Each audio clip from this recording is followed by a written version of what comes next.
I used to have so much coffee and Diet Coke that I'd get really wired, and then I'd get over-caffeinated, and it wouldn't be good. Okay. Yeah. So anyway, I'm cutting down to, I think, more reasonable portions these days. You know, the difficulty and pain of work hours really increases exponentially. It's not linear. But when the financial crisis hit in 2008, 2009, it was just every day, 7 days a week, morning till night, and dream about work. I think it's probably true that having a good breakfast is a good idea, but usually I don't have time for that. So sometimes it's made for me, but probably half the time I don't have any breakfast. I had to have like coffee or something like that.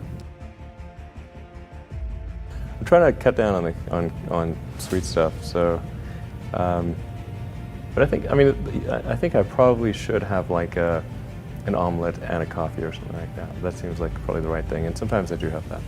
Lunch is usually served to me during a meeting, and I finish it in 5 minutes. Dinner is where the calories really come into play, because if I have dinner meetings, dinner meetings are the worst, because then you eat enough for like 2 people, those things, because you have the appetizer and the main course and all that stuff. So business dinners are like the thing that really, where I probably eat way too much.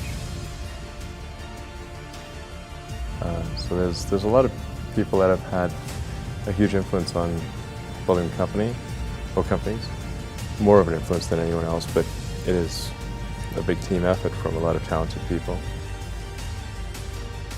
The plan I had when we created Tesla was I thought I would allocate maybe 20 or 30% of my time to Tesla, and then for Solar City I figured 5%, 10% of my time, that kind of thing. Solar City turned out to be true. In fact, even better than that, probably takes me less than 5% of my time on Solar City. Tesla ended up being much more, unfortunately, like the first CEO didn't work out, and then I got sort of a temporary.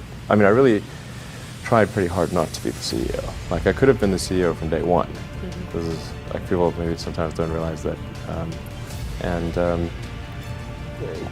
but I just wasn't able to find the right person. In the case of Solar City, there's like a great team that runs it, but it's really hard to find someone who can grow a company.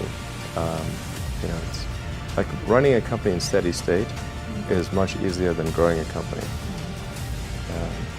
And then with Tesla, as people joined the team and investors would, people joining the team and investors would ask me, okay, well, how long am I going to be CEO? And so I said, well, I'm committed to be CEO through the high volume production vehicle. But at that point, I would then have to consider what makes sense, and I will never leave Tesla ever, but I may not be CEO forever. Nobody should be CEO forever.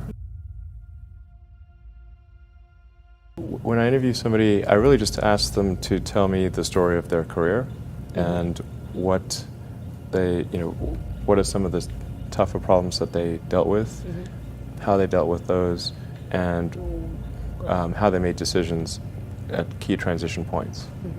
And usually that's enough for me to get a very good gut feel about someone. And what I'm really looking for is evidence of exceptional ability. So did they face really difficult problems and overcome them? And then of course you want to make sure that if there was some significant accomplishment, were they really responsible, or was somebody else more responsible? And usually the person who's had to struggle with the problem, they really understand it. And they don't forget. Yeah. If it was very difficult. So you can ask them very detailed questions about it, and they'll know the answer. Okay. Whereas the person who was not truly responsible for that accomplishment will not know the details. Which college? Which university? No, it's not. There's no need even to have a college degree Okay. at all, or even high school.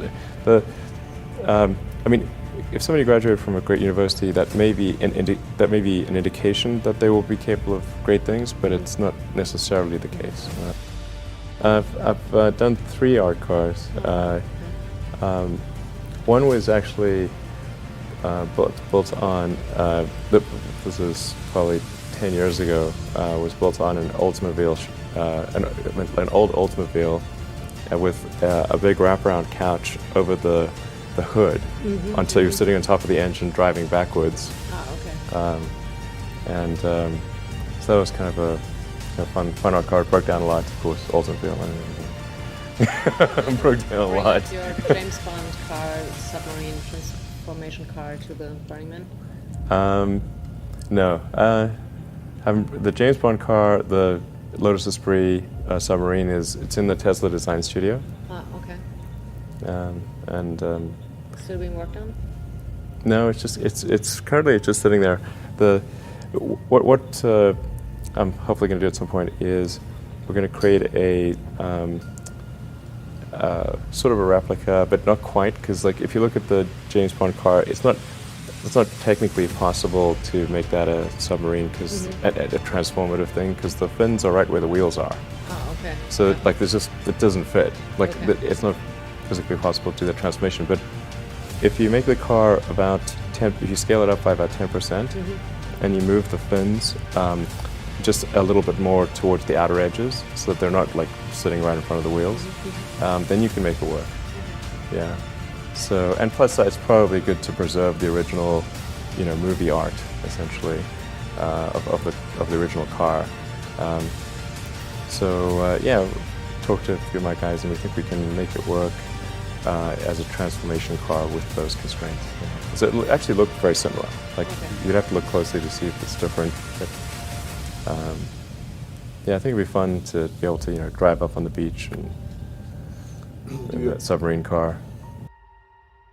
I'll tell you so there's two gasoline cars that I own, and not that many people know about these, but one is a Series 1 67 E-Type Jaguar Roadster, and that was the first car I bought when I actually had any money. In fact, when my first company received an investment, the venture capitalists gave us a $40,000, me and my brother, a $40,000 bonus. And I spent $35,000 on this car. And it broke down on the way back. It was very sad. Like, damn it, I didn't even make it home. That was a car when I was about 17. I was given for my birthday a book of classic convertibles, and I thought, well, if I could ever afford a car, one of these cars in the book, there were 2 that I liked the most. One was the Gullwing Mercedes, but there's no way I could, that was like millions of dollars. And then the other was the series, the E-Type Jaguar. Partly inspires the Model X. There's